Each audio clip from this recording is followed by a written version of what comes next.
ভাৰতবৰ্ষৰ পোনপ্ৰথমবাৰ aircraft restaurant ভাদৰা গুজৰাটত মুকলি হৈছিল। এতিয়ালৈকে প্ৰায় 8টা স্থানত এয়াৰক্ৰাফ্ট ৰেষ্টুৰেণ্ট মুকলি হৈছে।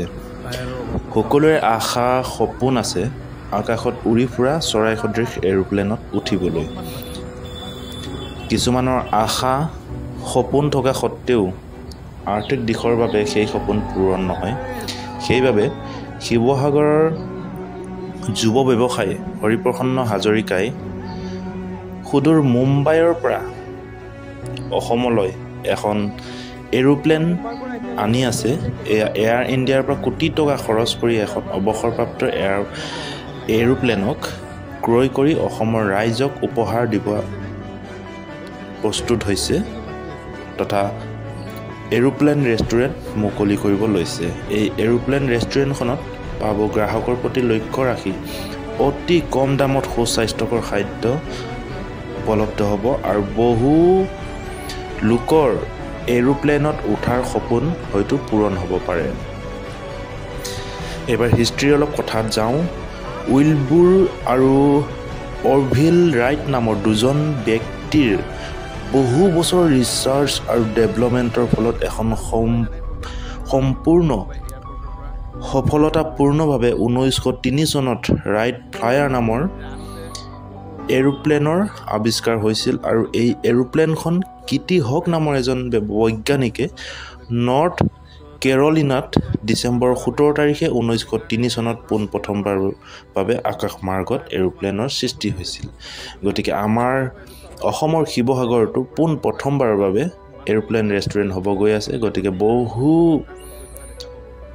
লোকৰ এৰোপ্লেনত উঠাৰ যি সপোন সেই সপোন পূৰণ হ'ব গৈ আছে আৰু তাত পাব আপোনালোকে বহু স্বাস্থ্যকৰ খাদ্য, অতি কম দামত সুস্বাস্থ্যকৰ খাদ্য উপলব্ধ হ'ব।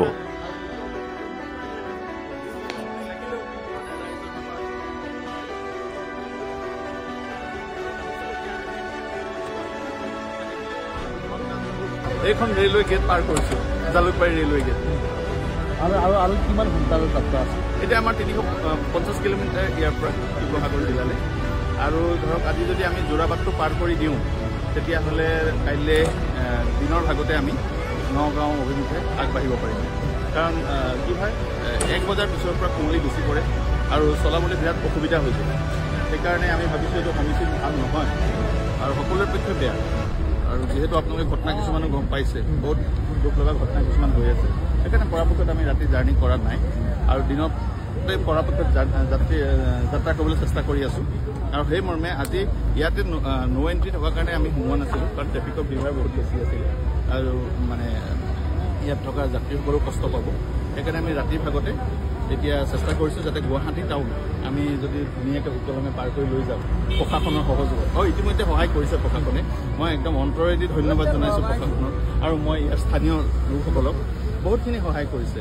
দীপজ্যোতি দত্ত বুলি এজন আছে, বীৰেণ ডেকা বুলি এজন আছে, তেখেতলোকে একদম কালিৰে পৰা উঠি পৰি লাগি আছে। বহুত বহুত ধন্যবাদ জনাইছোঁ, স্থানীয় লোক সকলোকে ধন্যবাদ জনাইছোঁ। আচ্ছা, এইখন যে লৈ আহিছে তাৰ পৰা পৰিকল্পনাটো যদি অকণমান জনাই দিয়ে, কিয় আনিছে, কি কৰিছে, মানে কিয় আহিলে আপোনাৰ এই পৰিকল্পনাটো? নাই, এনেকুৱা ধৰক এটা সৰুৰে পৰা উৎসুক মন আছিলে যে মানে উৰাজাহাজখন যদি সকলোৱে দেখা পায় কেনেকুৱা এটা অনুভৱ। আমিও সৰুতে যেতিয়া আছিলোঁ তেতিয়া আমাৰ উৰাজাহাজত উঠাৰ ইমান সক্ষমতা নাছিলেই। এতিয়া ধৰক সময় গৈ গৈ গৈ গৈ ধৰক আমি এতিয়া এৰোপ্লেনত উঠিছোঁ, তাত সুস্বাদু গ্ৰহণ কৰিছোঁ বা ইঠাইৰ পৰা সিঠাইলৈ গৈছোঁ।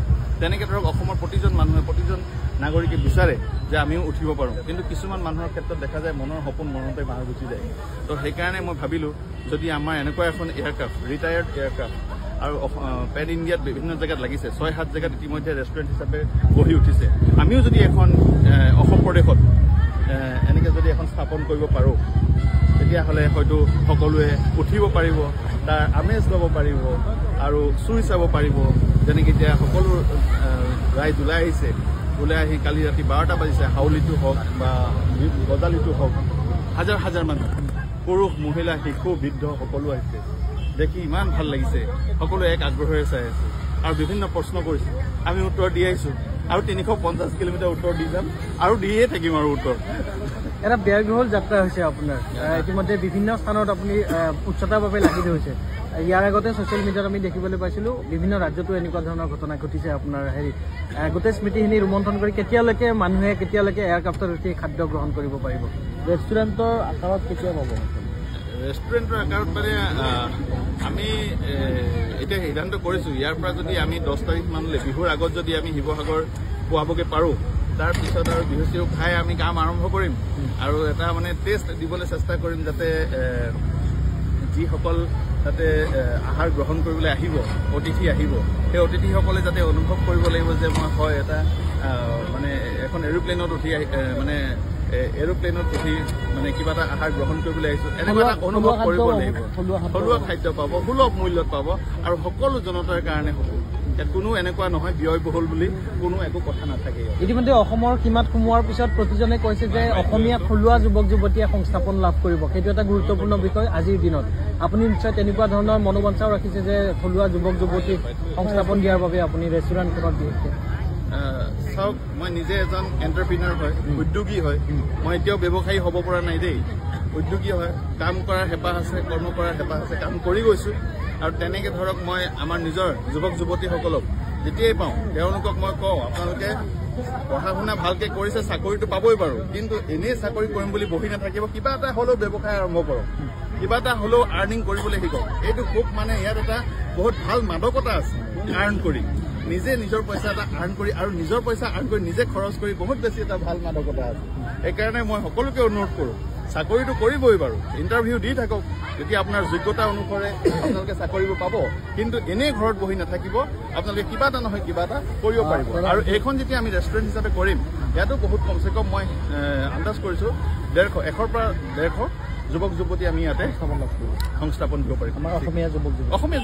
কিমান বছৰ পুৰণি আছিল এইখন 2010 চনত ৰিটায়াৰ্ড হৈছিল আৰু 13 বছৰ মুম্বাই এয়াৰপৰ্টত NEC হেংগাৰ এয়াৰ ইণ্ডিয়া হেংগাৰত আছিলে ইণ্টেৰিয়ৰ সম্পূৰ্ণভাৱে নতুনকৈ সজাই পৰাই তুলিব আপুনি কনচেপ্টটো কেনেকুৱা ধৰণৰ হ'ব যদি অকণমান ক'ব পাৰে যদি কৈ দিব হয় এখন ভিতৰত ধৰক ইয়াৰ যিটো ইণ্টেৰিয়ৰ আছে এই ইণ্টেৰিয়ৰটো ইয়াতে ভিতৰতে চেয়াৰবিলাক আমি তাতে খুলি থৈ আহিছোঁ আৰু লাগেজ বক্সবিলাক আমি খুলি থৈ আহিছোঁ আৰু আমি মেইন হলটো লৈ আহিছোঁ আৰু উইংছখিনি লৈ আহিছোঁ টেইলছ লৈ আহিছোঁ আৰু ন'জ লৈ আহিছোঁ আৰু সেইখিনি আমি সুন্দৰকৈ সজাম এটা আমি ডুবাই পাৰ্টিৰ লগত আমাৰ এগ্ৰিমেণ্ট হৈছে তেওঁলোকে ডিছমেণ্টলিং কৰিছে আৰু তেওঁলোকৰ লগত এগ্ৰিমেণ্ট আমি তেওঁলোকে কমিটমেণ্ট কৰিছে তেওঁলোকে আহি আমাৰ শিৱসাগৰত আকৌ পুনৰ এখন এছেম্বলিং কৰি দিব আৰু সেইকাৰণে আমি সেই অনুপাতে এখন সুন্দৰ মানে এয়াৰক্ৰাফ্ট আপোনালোকৰ আশীৰ্বাদত যাতে ৰাইজক দিব পাৰোঁ সেইকাৰণে আমি চেষ্টা কৰি আছোঁ টকাটো নুসুধিব কেলে ইয়াত মানে অসম প্ৰদেশৰ সকলোৰে মানে আৱেগ অনুভূতি স্বাভিমান জড়িত হৈ আছে এইটো সকলোৱে এটা আন্দাজটো বুজিবই পাৰিব হয়নে নহয় কওকচোন এইটো আৰু মইনো কি ক'ম কেতিয়াবা 1 টকাও হ'ব পাৰে 100 টকাও হ'ব পাৰে সেইকাৰণে সেইটো সকলোৱে বুজিব আৰু মই মনত দুখ দিবলৈ বিচৰা নাই বহাগ বিহুৰ পূৰ্বে সকলোৱে যাব পাৰিব মই যিমান পাৰোঁ চেষ্টা কৰোঁ মই সকলোকে নিমন্ত্ৰণ কৰি আহিছোঁ অসমৰ ইমূৰৰ পৰা সিমূৰলৈ সকলোৱে ফোন কৰি আছে আহিম বুলি কৈছে সকলোৱে আশীৰ্বাদ দিলে সকলোৱে যদি পদধূলা পৰে মোৰ আশীৰ্বাদ বুলি মই গ্ৰহণ কৰিম থেংক ইউ ধন্যবাদ অল দ্য বেষ্ট ল'ৰাজনৰ চুইচা হেঁপাহ